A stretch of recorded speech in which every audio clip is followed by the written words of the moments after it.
Night begins. I could not be more excited. I also can just say that I also cannot tell time. Dan, let's get ready to do this.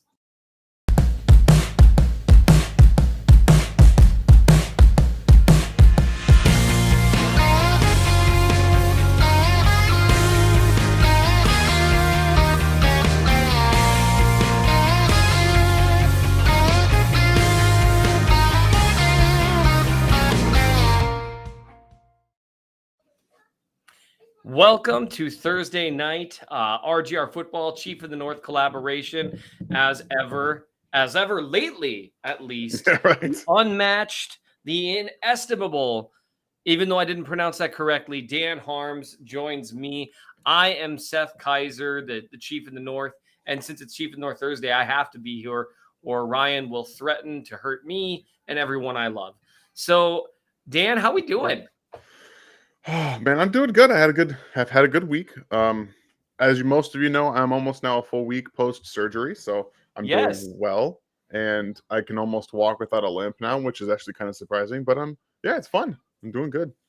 So I'm trying to remember, what was the surgery you had, just to ask you completely intrusive questions? Yeah, no, I had a misconnectomy. So part of what happened was part of my meniscus in my left knee exploded essentially, and then it flipped over on itself, and it was, you know how your knee comes to a point here, and it was just in between the knee. So that's why I had to get surgery, and they were trying to fix it, and they decided that it was probably best just to remove it. Then they found a bone spur, a calcification that they had to remove, and I have the beginnings of arthritis in my knee. So yeah, fun. Holy crap. The beginnings of arthritis. Do you hear that sound, Dan? That's the sound of old age. That's my Crohn's, actually. Join us, brother. We've been expecting you. Well, Yeah. I'm glad you're feeling a little bit better. I'm glad you're not walking with a limp. We got some stuff to talk about. Although what's great about this time of year is that the stuff we have to talk about is stuff that we don't really have to talk about, but stuff we want to talk about. I'm just excited to do this. Ryan is not with us this week, so you're going to see the usual downgrade in professionalism in terms of directing you where to go and how to subscribe and things you should do. I think you're supposed to hit like and subscribe and do all sorts of things when we do live streams. You're going to also see a downgrade in the ability to answer your chats and your super chats, but still do it, because hope springs eternal, and you never know when I might actually see something. So I got a couple things that I want to talk about tonight that have kind of caught my eye as the day has progressed. And then we'll answer any chats you have. Well, we'll answer some of them because I'm going to pick and choose them because I'm mad with power. But if you do this and you put question marks in front of them, you are slightly more likely to get answered. And if you add just a little button super chat to that bad boy, you're even more likely to be answered. So I'm just saying, I mean, I'm not saying that I'm bribable, but Dan is. So I most definitely am bribable. Yeah, like, I can't speak to you. So I'm just curious, Dan, what are you working on right now? You're a guy that's always running around doing all sorts of stuff. Yeah. What are you currently working on? So as most of you know, if you watched this Wednesday, we had our film review on the Jody Fortson experience, what I expect a healthy Jody Fortson to bring. Oh, I'm sorry, I'm obligated. Jody Fortson! As you should. Jody Fortson! I believe he's going to be a type of key that unlocks this offense in a different way than most people would expect. So I'm excited to see what he does. And if you didn't check it out, I mean, you should go do that after this video is over. I mean, pretty cool. It's right there on the homepage. You can just click it. And then we're going to be focusing right into more film. Like, this is what, now that we're in this dead zone, I get to look back and go over some prospects that had good seasons, maybe some rookies last year that had better seasons than people expected. Maybe, I don't know, maybe Nick Bolton was going to be on tap for next week. So yeah, Nick Bolton is a great choice. And that is the fun thing about this time of year. You get like a month, maybe a month and a half ish, where you really don't have any new film. There's generally not new stories breaking, because even though you don't get new film to break down, mid-season or mid-off season, there's free agency, and then there's the draft, and then there's usually a few stories that come post-hand, and then you take a breath in early to mid-June. And then in July, it's training camp, and people don't want to talk about 2021 film. Exactly. And so there's a very finite amount of time. Liz, thank you for mentioning this. If you haven't checked out the Back Talk Bros, that is the RGI family has branched out to grow many little baby shows. And they have gone forth and made disciples and spread forth on the earth to use both New Testament and Old Testament references. There you go. So check that out if you haven't. Liz, always awesome to see you. And you know what? This is very true. This is very true. It is the Seth and Dan show. I'm glad someone corrected me on that. I'm going to have way too much fun just picking whatever I want out of this comment section, because Ryan normally rules it like a ruthless dictator. So Dan, I appreciate you telling me what projects you have. I'll answer this. Thanks, Scott Province, for the question. Will Seth still hate money in year 3? I mean, probably a little bit. They do say it's the root of all evil for our third biblical references of the day. I'm gonna get a little out of control with that tonight. That's what I think I'm gonna do. That's my version of getting out of hand. It's like, man, Seth talked about the Bible a lot the other day. That's how I party. There's no plan as of right now for the price point of the coupon for the Chief in the North newsletter to go away. I'm going to reevaluate that in August. So for right now, you can still, if you go to bit.ly/Seth really hates money, you can subscribe to the Chief in the North newsletter for $12 a year, and that price will be locked in, literally never goes up, which at the rate things are going right now, that means in like 5 years, that'll be worth approximately 10 cents. But that's okay. We'll have fun in the meantime. Someday, Scott, I'll probably take away the coupon, probably, but I don't know. I just hate the idea of someone not being able to subscribe because they can't. As far as projects I have coming up, if you follow me on Twitter at RealMNCheeseFan, Dan, where can they find you on Twitter again? At In Harm's Way 19. It's one of the best handles, period. Oh, well, indeed. In Harm's Way 19 is where you can find Dan. If you follow me on Twitter, you will see the most recent tweet is me talking about Trey Smith, because I'm in week 1 and Trey Smith basically just threw an offensive lineman almost actually into Creed's feet. He's got to be careful with that. And I'm going to do 2 things, I think, time permitting. One, let's see, how many games here am I going to be going through? 8 games from last year. I'm going to chart every snap of Trey Smith to see what he did snap in and snap out. I'm going to do the first 2 weeks of the season, then a couple of games from kind of the middle to latest of the year, then even later in the year, and then the divisional round of the playoffs, as well as the AFC Championship. That gives me kind of a good variety of different types of defenses, different types of defensive tackles, to kind of see how he performed overall. With offensive linemen, as ever, it's not really about the highlights or the lowlights. It's really about what they do on a snap-by-snap basis. I don't really care if a guy has 3 incredible pancakes in one drive if he lost on 20% of his snaps.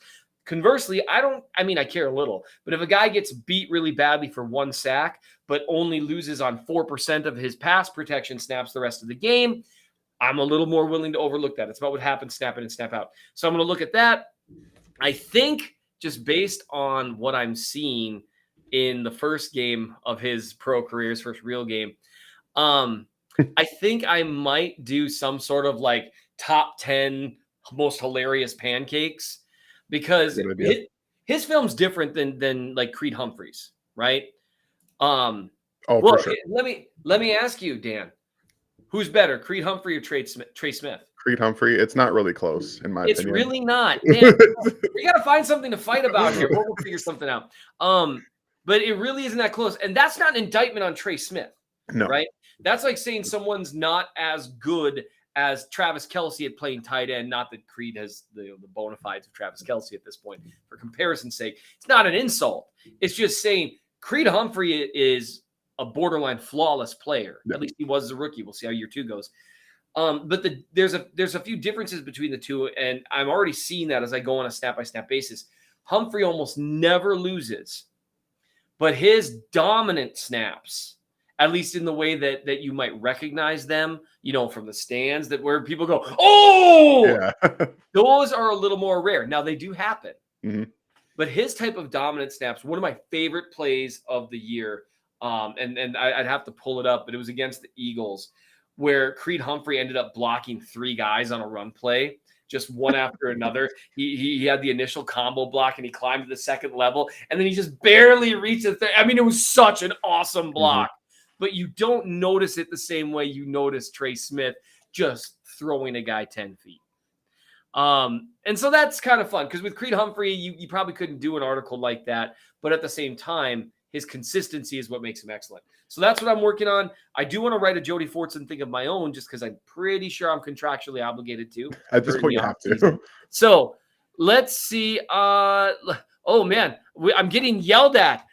Do I have to super chat Seth again? I thought it was speak. Yes, absolutely. There's no favorites here. Now there's favorites all over the place. I'm going to take a few questions, and then I'm going to chat with you, Dan, about a couple of the things that caught my eye today, including an interesting Mahomes stat and from last year. Let's do it. So, Belisarius, do the Chiefs have a shot at winning a Super Bowl this season, or are their chances better next season? Dan, what do you think? Well, I'll give you the obligatory sentence. As long as Patrick Mahomes is the quarterback of the Kansas City Chiefs, they're always going to have a chance to win the Super Bowl. Yep. The difference will come now with adjusting the offense. How are they going to handle basically a brand new set of players? I know you still have Cole Hardman and Travis Kelce.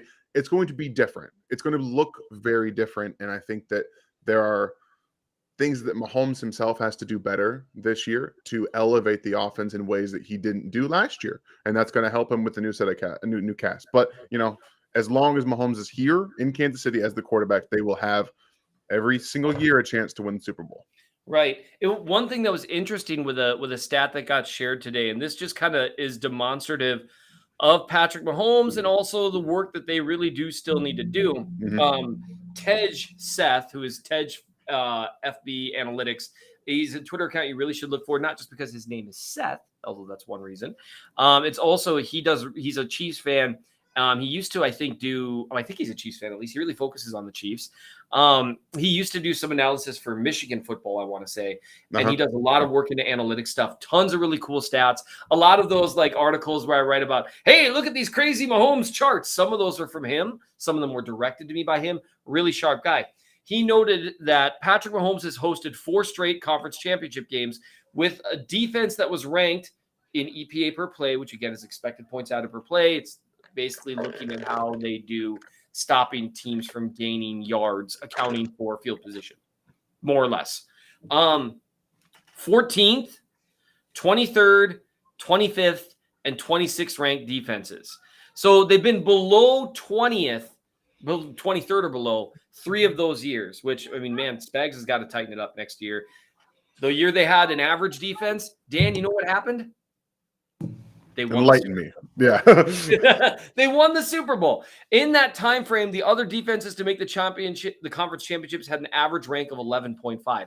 In other words, the average defense to make the AFC championship is better than the very best defense the Chiefs have had during that time and twice as good as their average. So basically with Mahomes, you don't even need, everyone's like, oh, you have an average defense. You don't need an average defense to get to the Super Bowl with Mahomes. You need one that doesn't completely stink. Now, will they completely stink this year? I don't know. And the offense is going to look different this year. This is going to be a really good – this is like Mahomes phase 2. Yeah. We're going to learn something about him. We'll see kind of what it goes. This is funny. My pop mic looks like a heart shape. That is adorable. Oh, there we go. There it is. Better. That is adorable, and I feel good about that. Let's see. I like this. It's a Ghostbusters reference. It is. The key masters that make Pat the gatekeeper. I love it. All right, I'm going to check for some super chats because I'm way behind. That's just, I'm not as good at this as Ryan is. Deal with it. I'm sorry. All right. Thank you, Jaden. I appreciate it. What does Juju have over 1,100 yards here at 831 yards in 2020 with Doug Hodges and Mason Rudolph now has the best quarterback in the league. All right. So 2-part question for you, Dan. First, over under for 1,100 yards for Juju. Second, do you think, second is why? So over under 1,100 yards. I'm going to go under because one, I believe that McCole Hardman's going to lead the Chiefs in receiving at over 1,000 yards. Will be the only receiver in Kansas City to get over 1,000. Yeah, he broke his guitar. You're bullish on McCole Hardman. I am. love it. I am I this absolutely year. love it. I think that's amazing. So, do you have to do the dad thing? Because if you do, I'll swoop right in. She's watching a movie. She's fine. She's just telling me what's going on in Coco. No big deal. Oh, She'll just great talk movie. and yeah. So she's just telling me he broke his guitar. So you know. Is he okay? Okay, I I'm think sorry. he's gonna be. I think All right. he's okay. So why do you think? Okay, so I mean, obviously, on the face of it, 831 yards with Yes. throwing him the ball, right? And that includes last year, 2021. Mm-hmm. Big Ben still sharp, couldn't really throw the ball past 10 yards, and with Juju's role in the offense, he was really pigeonholed there. So why would not he, see a big jump in Kansas City's offense statistically? I personally believe that, like everyone else has really stated, they're going to spread the ball around more, and I think that they need to. And as much as Deontay Johnson and Chase Claypool in 2020 were still effective, they're still there, and obviously Deontay was the number one in that room. It's the reason targets flooded to Deontay Johnson. They're going to flood to Travis Kelce in this offense, and I still think that the way that McCole is going to have lots of scheme touches and get yards down the field and be the speedy guy next to Marquez Valdez-Scantling, that'll make things different. But I think that the biggest reason that Juju Smith-Schuster is here is to replace what Byron Pringle was last year. Be a chain mover, but you're going to be more touchdown productive. When they were told, basically when the offense had Tyreek Hill and Travis Kelce double covered and everyone else because man coverage, they didn't exactly win. And it was obvious multiple times that Demarcus Robinson, Byron Pringle, and even McCole Hardman were unable to consistently win in those situations. But Byron was starting to get those opportunities. He was a third down chain mover, and he started to gain more trust as the season went along. I think that was starting to become a thing for him and Mahomes. I do believe that Juju can come in and be that guy immediately, be a consistent presence, and win against man coverage underneath. He doesn't have the deep stuff anymore. It's not part of his game. He's deteriorated in some aspects of his game. I'm hoping he can be healthy and come back and show that. But to do that, you need to establish yourself underneath first, and the yak isn't really there for him. So I don't see him getting all of the yak to get to over 1,000 yards this year, and the volume also. So the idea with Juju, in theory, is he's a Byron Pringle replacement, but like 130% type thing. Like he's a replacement, but can do all the same things better hands, better at beating press coverage, better at getting to the right spots, better after the catch, that kind of stuff. That makes sense. But that is something that could also limit his production a little bit. You might not see as many big plays. It would be interesting for him if he is fully healthy in a way he hasn't been in a while. Or is this just who he is? Because the man's 25. It would be weird for him to just suddenly take a step back, but those things happen. All right, I'll take this one with my little heart here. Thank you, Casey. Do we have any reason to worry about the Titans? Brutal honesty. I mean, they whooped the Chiefs last year, so in that sense, yes. They are a weird matchup for the team that the Chiefs have been the last few years. Well, actually, specifically last year.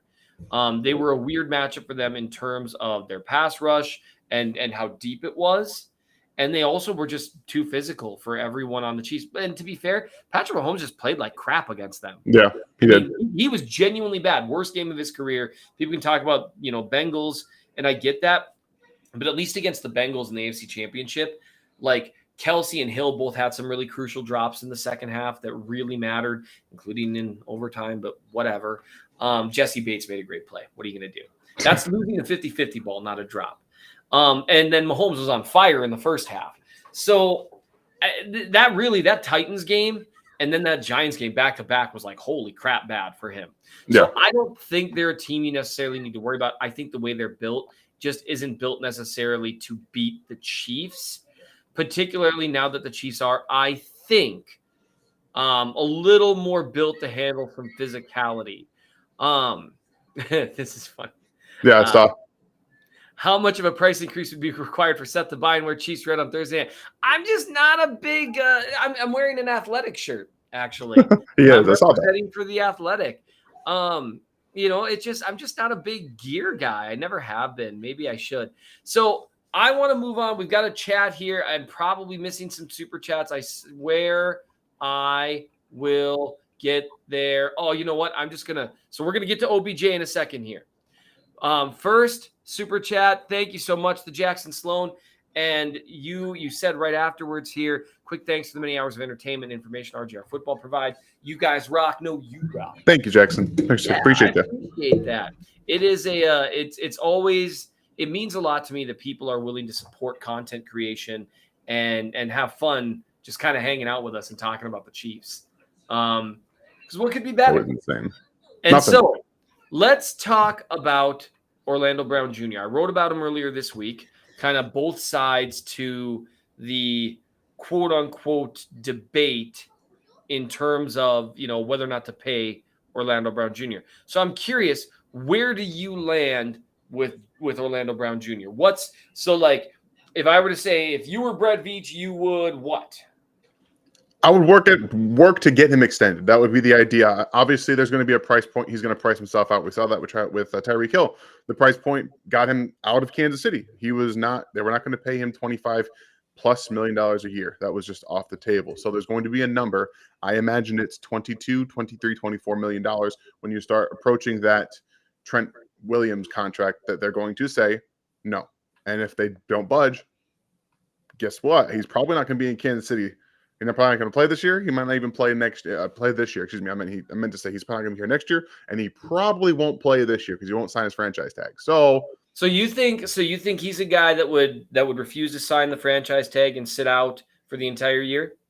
I think it's definitely a possibility. He wants to keep himself fresh, doesn't get hurt, so he can get paid. I think that would be the most likely scenario. Someone who thinks he's worth that much, you want to get top 5 money. How do you almost guarantee that happens? Make sure you don't get hurt, and that's how you do that. Also, keep the tread off the tires. So. Here's the interesting thing to me with that, and I'm curious what he and his agent are having conversations. Let's say Brown does do that, right? Mm-hmm.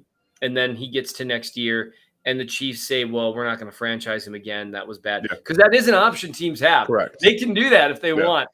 And then you don't get the same bump that you would from the first franchise tag, which, I mean, really, owners have removed a lot of the discretion that people have, or a lot of discretion, a lot of the leverage that NFL free agents have, and there's a reason they do that. So what's interesting to me is that if Brown holds out for an entire year, even if the Chiefs don't franchise tag him again, do you think he gets a top of the market contract after sitting out for a year, after having a year in Kansas City where he was a top 15 tackle? Do you think he would get that top of the market money? I'm not sure he would. No, probably not. And that's the thing, is that it also would require a run heavy scheme power team to go do that for him. Like say the one that he's not gonna play with the Ravens because unless unless they let him play left tackle and all that. Yeah, but you say maybe the Tennessee Titans come in and they're needy at left tackle. That's a possibility. But you need one of those teams that have this, and even then they're playing more outside zone. You need a really power team to say, we need you. We think you can be a top 5 player in our scheme. Because if he's going to play more of a zone, more of a finesse like he is in Kansas City, he's never, in my opinion, going to get to top 5 tackle ability. I don't think he has that within his range of outcomes in that specific scheme. So it's difficult. It's really kind of betting on yourself, like he did getting out of Baltimore to begin with. He said, I'm not playing right tackle. I won't do it. So there's probably a little bit of give and take with his own mentality about, I need to do this. I want this. It's in the best interest for myself. But also, like you said, realizing that there's also a really good possibility that if I do sit out, I'm not going to get that money anyway. Right.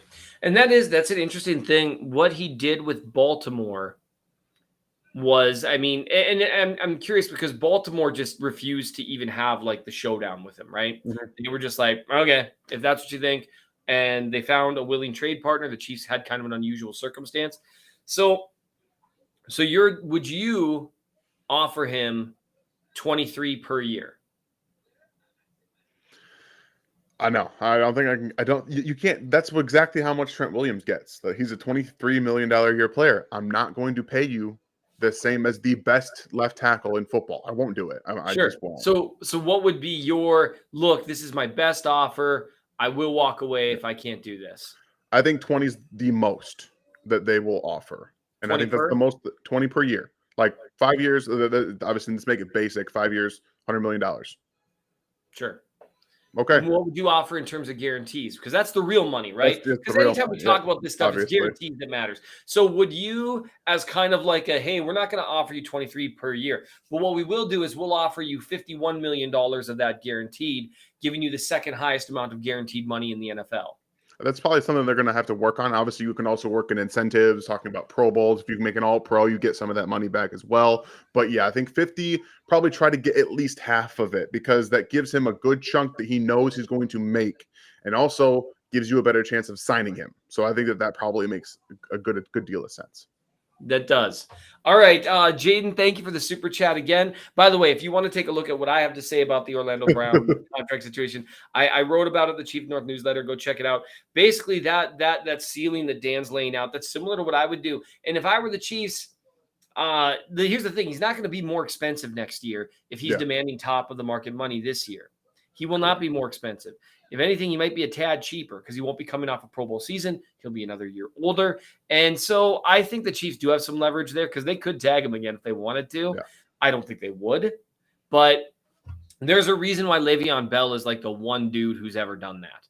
Yeah, and it didn't work And out for him regardless either. of – say again? It didn't work out for him either. It didn't. Like, he tries to play it out like it did, and it really didn't. Now, running backs age in dog years, so that's a little bit different. Chris Jones said on Twitter that he would sit out if he, if it happened to him. But Chris Jones is a much better player at his position. There's just a difference there in how that goes. So I think I could see the Chiefs playing a little more chicken with him than the Ravens did and say, we don't think you'll sit out, dude. Here's our best offer. Yeah. My guess is they probably, because you can do some funny money stuff, I think it's going to be pick one. Do you want the 23.1 per year so that way you are the highest paid, but your guarantees ain't going to be that? Yeah. Or do you want a little less per year and we'll up the guarantees a little bit? And there's always that kind of game that gets played. Jaden, thanks for the super chat. 3 receivers with 1,000 yards or running back with over 1,100 yards, the Chiefs this season. Which one is most likely to happen? I'm going to go ahead and answer that. I'm going to say a running back with over 1,100 yards. I think Clyde Edwards-Helaire will have that if he stays healthy. Agreed. Now, we'll see. That's been a struggle for him. I don't know. What do you think, Dan? I'm with you. I think he can get to close to 1,300 total yards this year. I think that's within his range of outcomes. You know, he had over 800 yards rushing. His rookie season still got banged up, so he was on his trajectory for a 1,000-yard season as well. So I'm there. Just got to stay healthy, man. Just got to stay healthy. Yep. No, that makes sense. That makes sense.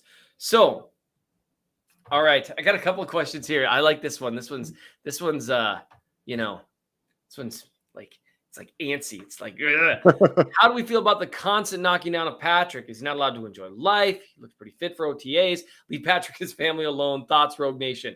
I'm going to answer this. People, relax. Life is good. Life is way too good to spend time worrying about what other people are doing. That's my take on that. And I just enjoyed that every time. I just wanted to throw that out there. Anytime I get a chance to tell people, just relax a little bit. It's going to be okay. Jaden, once again, we got you for another super chat. Jaden, leave that button for the rest of people. I'm just kidding. Do whatever you want. Do you think the Chiefs need to go get a real QB2? Henny's older. And if Mahomes got injured for a couple weeks, I don't think he'd fit the scheme well. I like Henny. I actually think Henny, what they would do is they would, given what I think they're going to do with the offense this year, I think that Henny's a good fit. I think you just go to a little more traditional, maybe a little more run, a little more play action type stuff, and Henny's just fine. He knows the system really, really well. Now, I do think you're a year or two away from – even next year saying like, okay, we got to get younger here. But that's exactly what I think they're doing right now. I think they're grooming their future backup right now. For the life of me, why can't I remember his last name? Starts with a B. Someone tell me in the comments. Yes, I like him, even though I can barely remember his name. I remember watching last time he saw some playing time. I was like, huh. Maybe it's going to be interesting. Maybe he's got a little bit of something there. This is an interesting comment, and I just wanted to roll with it. We were talking about Orlando Brown Jr. Sign Eric Fisher if we're uncertain. Fisher did not have a particularly good year last year, but I mean, that would be, he is available. And that would be like, if you like, okay, we just can't suck right there. We can't be terrible. Okay, let's grab Big Fish. He knows the system. Everyone on the team knows him and loves him. They hated cutting him. That was not the plan. Yeah. Had he not gotten hurt when he got hurt, he would have gotten a contract extension, not like a super top of the market, but closer than people think. And the question with him, like the whole thing, their entire plan changed when Fisher and Schwartz got hurt. Yep. It changed everything. I do think the health thing matters, though. That's, is he ever going to really recover entirely from that Achilles tear? That's just tough. I'm looking at the comments. I can say that there are a lot of people who are not in favor of paying Orlando Brown Jr. $23 million per year. And I can also say Liz, moderator extraordinaire, is dunking all over some dude that really needs attention. And so what I'm going to do, I saw that. I'm going to indirectly talk about you, person who wants attention, but I'm not going to put your comment up there. So here's the attention you ordered. Here you go, buddy. See, man, people got to see another side of me just now there. But Liz, you just right now, this is like Vince Carter's dunk contest going on right now. And it's a little bit mean. So here is here's something that I found interesting today when I was, doing my usual Twitter perusing. Connor McQuiston tweeted out the 2021 NFL quarterbacks ranked by EPA per dropback on pure dropbacks. So they removed play action, screens, and RPOs. And he said because that's fake production, which I don't agree with. Because play action, there's a skill there. You need to be able to, depending on if you're taking a snap or center, you got to be able to turn your back to the defense, have your feet right, reset, and then start going through your reads. That's not easy, although play action does mess with the defense even more. Yeah. So it is easier, but it's still not an easy trait. RPOs do require quick thinking, accuracy, zip, all these things, even screens. There's a difference in how different guys execute screen plays. And that's something to keep in mind there. So all of these things. So with all that caveating in mind, you can't just remove it. It's an interesting thought process, though, like a straight drop back. So here's what he found on EPA per play, which again, EPA per play is just how good are you at moving the chains? That's pretty much it, right? And so given that Patrick Mahomes, now Dan, if you've seen it already, just play along. I will. Patrick Mahomes was figured out last year. They just figured out, they tried this new thing called too high, and he'd never seen it before.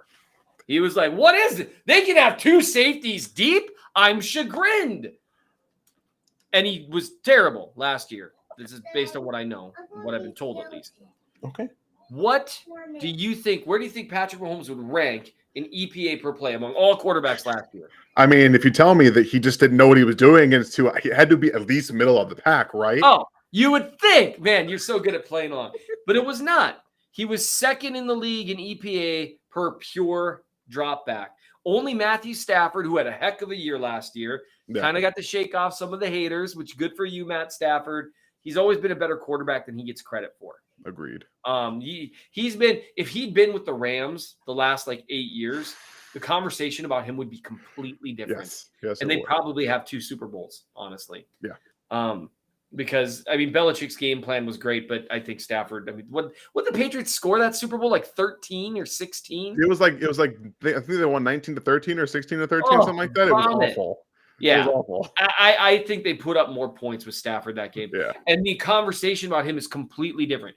I think if he's been with the Rams, and this does go to show that situation can matter. So when people say, well, Patrick Mahomes wouldn't be Patrick Mahomes if he were somewhere else, he would still be considered probably at least, and Mahomes is better than Stafford, so it's not fair. Yeah, well, Mahomes, but to really kind of bring it, Mahomes would still be considered a top 5 quarterback in all likelihood. But he might not be he's obviously where you start when you're starting with quarterbacks. I think Stafford, had he been in a better situation all these years, would be in the conversation for top 5 guys significantly more often. So Mahomes, second best in the league last year, his down year in EPA per dropback on pure dropbacks. Do you take anything from that? Is it just a fun stat? Is it just something to pass the time during off season? What do you take from that? That tells me that Patrick Mahomes figured it out, and defenses are kind of screwed because the one thing that they had for about a 5 or 6 week period was that Mahomes was trying to still force things. It was very apparent. He was forcing things downfield into coverages he shouldn't have been doing. And if you look around the back half of the season, and then you look into the playoffs outside of the second half of the Bengals game, we're going to ignore that.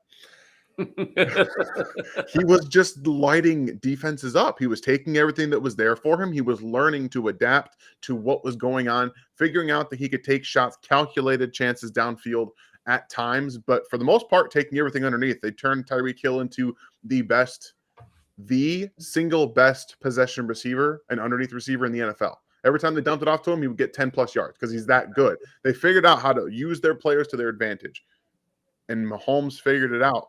Okay, this wasn't it's an underrated storyline. What happened the second half of the season? Yes, and so what a lot of people took from the Cincinnati loss is, wow, Cincinnati took it to another step and started just dropping 8 and rushing 3. Here's little secret: they did that multiple times in the first half. Yes, they did, and the Chiefs tore it apart. Now, I'm not saying it's a bad strategy. I think it's a great strategy until Andy Reid shows the willingness to say, no, forget you. We are going to run the ball down your throat until you knock it off. There's no reason to not do it. I think teams will still, even without Tyreek Hill, I think you're still going to see teams rushing 3 and dropping 8 next year to start the year. And I think with a different group that they have at receiver this year, in terms of some of the skill sets, I think it'll be a mistake. So it'll be interesting to see what teams do. It's such an unusual. Normally, what you see to start a new year is the offensive coach adjusting to what teams were doing last year, especially if you're kind of running it back with most of your players like the Chiefs are. But because Tyreek Hill was such an integral part of what they did, you actually have more of a question. Well, are teams going to play them the same way? Are they going to play them differently? And I have no idea. But I like that you touched on that. It's an underrated storyline that the Chiefs ended up being one of the most efficient teams in the league against cover 2 by the time, or not cover 2. I'm sorry, 2 high. Just 2 high. The difference between cover 2 and 2 high, I've had people ask, 2 high is just 2 safeties up top, right? You got the 2 safeties back here, the scrum up here. Cover 2 is a specific terminology. There's various versions of it, but it's cover 2 zone. It's zone defense. So that's a really good thought, Dan. I appreciate that. Cole, 13-3. Oh, good Lord. Oh. So you can't tell me that the Rams wouldn't have been able to put up 14 points. Because I'll tell you what, the Bill Belichick schemed against Jared Goff. That's you can't do that scheme against Matthew Stafford. It's not going to work. And to be fair, that offense tore up the NFL. That was the year the Chiefs and them, they put up like 90, right? Correct. That was that year. Yeah. And that was the beginning of the end with where it's just like, come on, we got to figure this out. Belichick, I mean, he's got a couple of like all-time game plans, multiple ones. I mean, even like if you think about like the 2018 AFC Championship, really, I mean, Reid and Mahomes both kind of figured it out. But that first half, that was, I mean, clamped down. He did a great job. And he's just incredible. Just figuring out to do that with Tyreek and then just put your number 1 on Watkins and just double Tyreek. Like he knew what he was doing. Just so good. He just tried things differently than other people were doing. Adam, thank you for the super chat. Hope you guys have been very well. I have been very well, Adam. Thank you. Very excited to see this team in action, expecting some bumps in the road as always, but I can see some hunger. So there's no question there, but I like your attitude, Adam. I do think there will be bumps in the road. Here's a random one. Dan, through 6 weeks, what's the Chiefs' record? 4-2. 4-2. You know, they've got a tough start to the year. Yes, they do. But there's so much that could happen here, and some of it is going to rely so much on the young guys. And so you were saying that Nick Bolton might be your next. Oh yes, yeah. Nick Bolton's going to be my next film review. Like that's when you think of the way the defense is going to play. that's how your mind should go. It should go directly to Nick Bolton, the guy who runs downhill fast and reacts. That's how they've added downhill speed. They're young, and it was said in the chat, they're hungry. This team is young. The defense is young. They have guys out there to prove themselves. And as much as, I was not the biggest fan of George Karlaftis coming out, that dude is going to be out to prove every single person wrong. There's nothing better for mentality than that mentality. I think you have a lot of that on this defense too. So it's going to look a lot different, I think, from a mentality standpoint and speed, which is something we haven't always seen on the defense at times. So it's going to be fun. Right. And that is something, one of the 10,000 feet in the air issues that I had with the team at the end of the season was the defense needed to be faster, Yes. and it needed to be more physical. And it's hard to do both. I mean, you get really physical guys like Reggie Ragland, but they can't run the way that you need them to run. You get faster guys that they're not always going to be as physical. And they really went out of their way. And like people talk about Leo Chanel a ton, but like Trent McDuffie's a physical corner. Yes, and he tackles well. He's not just a small dude. Really well. Yeah, for the short arms that he has, perfect technique. Yep, he plays the position really physically. Karlaftis, super physical player. Chanel, obviously, super physical player. Brian Cook, way more physical than people are giving him credit for. And he's also probably, I would say at this point in his career, like 3 steps faster than Dan Sorensen. Yep, agreed. That might be one of the biggest difference makers we have. Not that I think Brian Cook's going to be an all-pro in his first year. I don't think he will. That's incredibly hard to do. Spags asks a lot of his safeties. Yeah.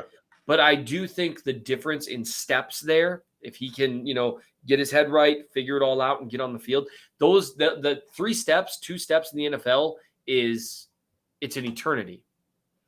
And that I'm really interested in seeing. Jaden, another super chat from you. 2 questions. Who should be the next player in the Chiefs Hall of Fame? Who is your favorite Chiefs player and least favorite of all time? All right. We'll take this one at a time. Next player in the Chiefs Hall of Fame. What do you think, Dan? I don't actually know all the players that are in it, so I need to look. Okay. So then, do you have a least favorite Chief of all time? Oh man, my absolute least favorite Chief of all time. I won't make you do it. I kind of want to make you do it though. I think you should though. I think we all kind of have to do this. And does it have to be like someone that actually played? Could it be someone that was on the team and then got released? That's well, you can pick whoever. It can be someone who left, someone who, it could be LaShawn McCoy because he talked a bunch of trash about the team after he left. He was clearly upset. It could be a player that you don't have anything personal against, but you just didn't like him being on the team. So this is going to rub some people the wrong way because of what he did in some playoffs. But typically, I have respect for what he did, okay? I've never liked Dan Sorensen. Ever. I've never liked him. Yeah, he's gone. I'm sorry. So is Dan Sorensen. He's no longer around the Chiefs. He's bad. He's really gone. So is it just more as a player? Like you didn't think that his impact was commensurate with the role he was given? These in-between players, I'm not a genuine fan. They need to find one to pick to do it properly. But Dan Sorensen was never an elite enough player at one position to do it. That's why you had to move all around a lot.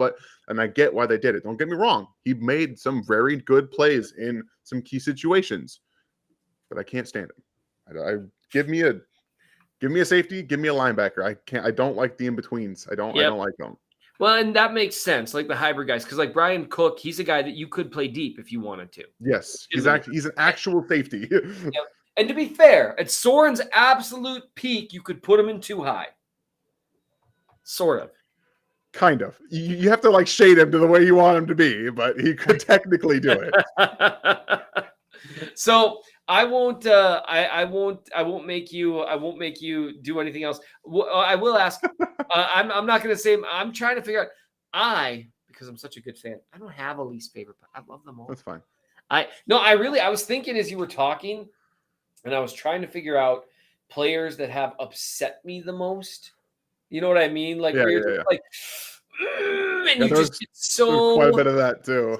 So frustrated.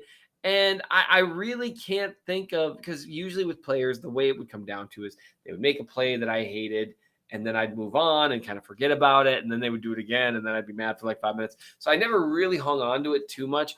I do think, man, I feel so bad here, just dumping on Dirty Dan, who did a lot. Like you said, he did some really great things. He made some unbelievably clutch plays, and that's so great.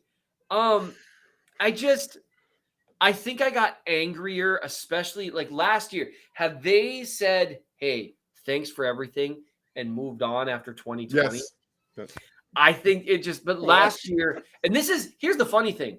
This isn't even his fault. No, it's not. Like none of this last year wasn't his fault. Was he going to say, no, coach? Was he going to pull a Ryan Gosling on Remember the Titans and go to the sideline and say, I can't play with these guys, coach? Comedian. He can't do that. It was just such a frustrating thing that seemed like such an obvious fix. Yes. And I think that's not Dan Sorensen's fault. So we've kind of changed it. Oh, this is going to be a popular one. Yeah, there's that one too.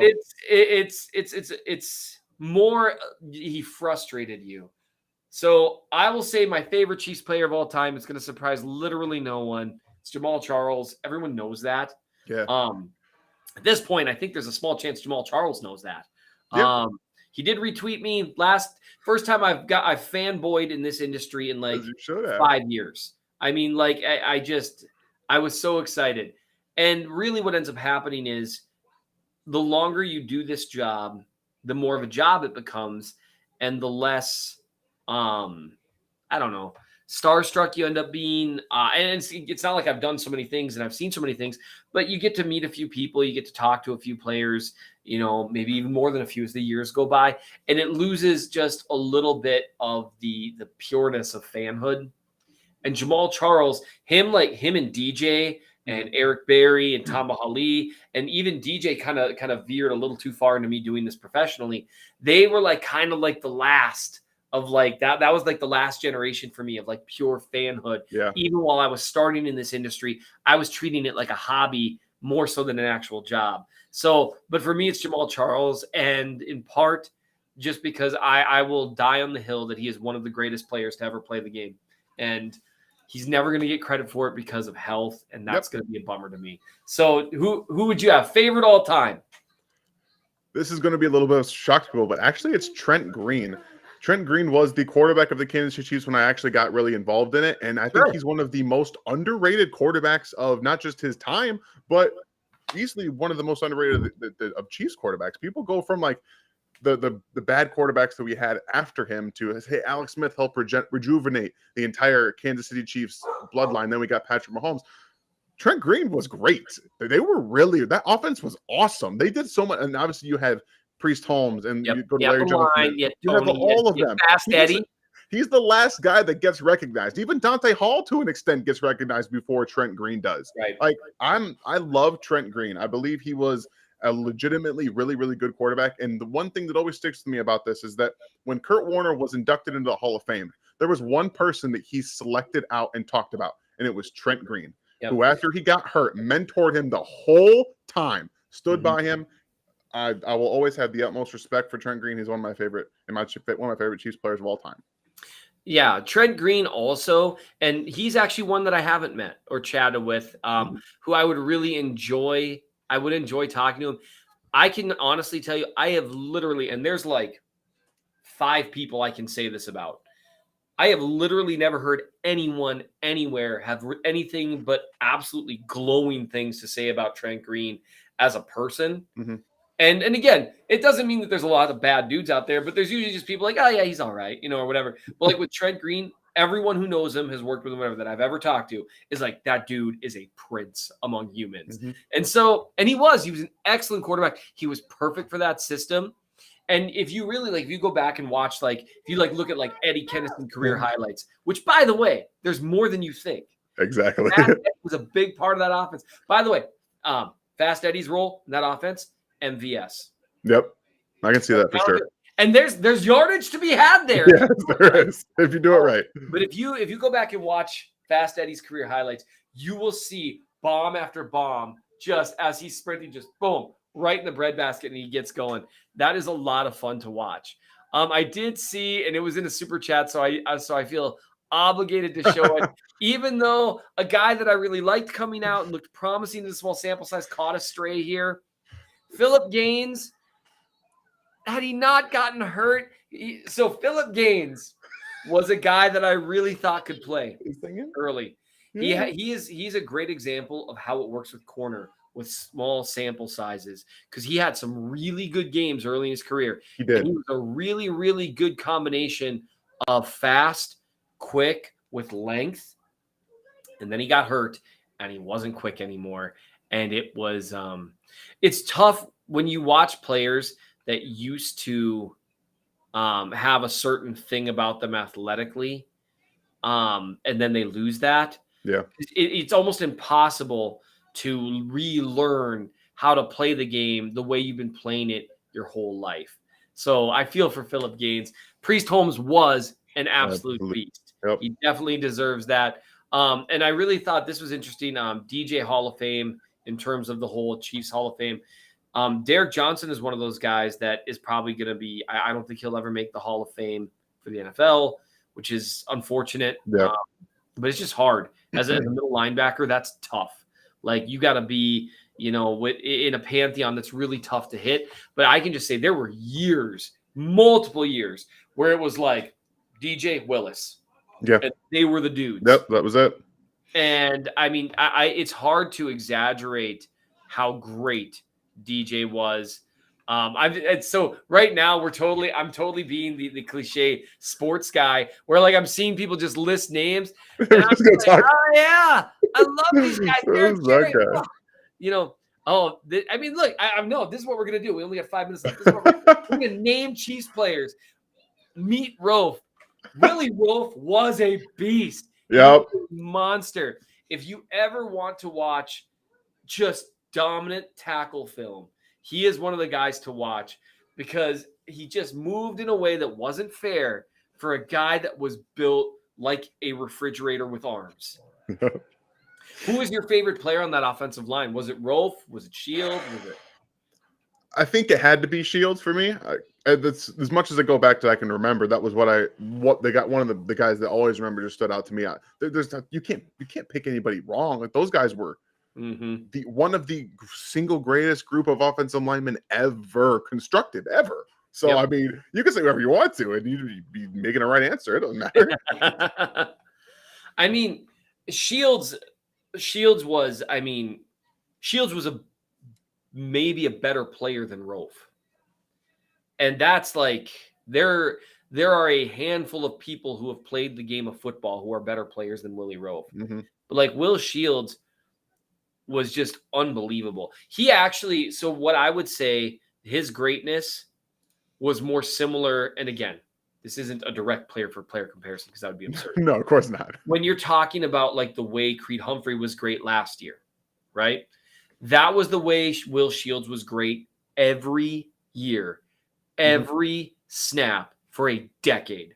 That is so hard to do as an offensive lineman, to not at least have years where you dip at least. Yeah. It's kind of like what Zach Martin's done over the last however many years, but better. And that's so hard. That is, it's almost impossible to be that good for that long. And then, I mean, he never missed snaps. I mean, it says something when Brian Waters is the other guard. Right. And it's a sizable downgrade. Because Brian Waters, you were doing it. Brian Waters, that guy can play. Oh, man. Every single one. Listen to this for a second. He blocked for, obviously, this offensive line, but Marcus Shields blocked for 1,000-yard rushers in 5 straight seasons, blocked for 4,000-yard passers in 5 seasons. This was in 2000. So the 4,000-yard passers were like, that's the 5,000-yard now. Like, that's what it was. Yeah. Like, that's what it was. It's ridiculous. He never missed a game. Just consistent, great elevation of play. Like, it's insane. It is absolutely insane. This is the fun thing about like June. I can sit here and reminisce about Chiefs players, and I'm just watching people comment. They are so great. We're almost out of time here. Whoops, that's the wrong one. I almost did something that I didn't mean to click on there. So I did want to answer this. Why does Seth always wear black or silver clothing? I think when you see me occasionally, I have on like a gray shirt. One of my favorite dress shirts is gray, Why am I usually in black? Because it's easier than working out. Look, I'm 37 years old. I have 5 kids. When I married Jazz, I weighed about $180. I do not weigh that now.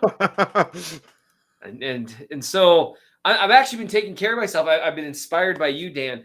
And so thank you. I just, I'm a little huskier than I used to be. And so wearing black is easier. Even as I work out, it makes me feel a little better when I walk by a mirror. So I don't do that. Hey, it's the fat guy in my house. Oh, it's me. So that's why. Also, now it's kind of become a thing. So, Liz, the moderator extraordinaire, I have so much pettiness towards Dirty Dan. I have a poor girl at work with the last name Sorensen. It was so hard not to give her dirty looks after games. I know petty, but true story. I totally understand. I really do. I mean, it's weird how this wonderful, beautiful, crazy sport can affect our day. And I love, Liz, you seem like someone that would deal with that level of petty, and that is absolutely a compliment. Because that is the level of petty that I strive to achieve and that we all should occasionally. So I think, and barring another super chat, I think that's a great one to end on. A worst that you can just name people and be upset or happy. John Baldwin. There's another one. I really thought he was going to be I thought because of Jenkins, he didn't play really well. And you know what? I am just big boned. I am. That did not say what I thought it sent. So anyway, I appreciate everyone joining us. I hope you enjoyed a little more fast and loose version. This is what you get when Ryan's not here and when Dan lets me drive. Had Dan been driving, it would have been a lot more professional. Maybe. Please be sure to hit the like button, subscribe, do all those things that allow you to get all that extra access to the things that Ryan and Dan do. They do great work over here. Check out what's the Substack NFL 33. Yes, sir. NFL33.com. NFL33.com. Check out the Substack that Ryan and Dan are doing. They're doing good stuff there. It's really interesting content that you're not going to find anywhere else. If you're feeling really wild, you can subscribe to mine as well. If you just check out, Minnesota Chiefs fan Substack, I think you'd enjoy some of the stuff there. And pretty soon there's going to be a gigantic Trey Smith film review up there. I mean, come on. Does it get better? I don't think it does. Dan, thank you so much for everything tonight. I appreciate you. I got to make sure no one's doing that thing where they do a suddenly, oh no, hey, look, we did one more super chat. Don't do that to me, people. Here's the YouTube link for those of you who are going to check out the Back Talk Bros. We appreciate all of you. And you know what? It is a great, great week to be a Chiefs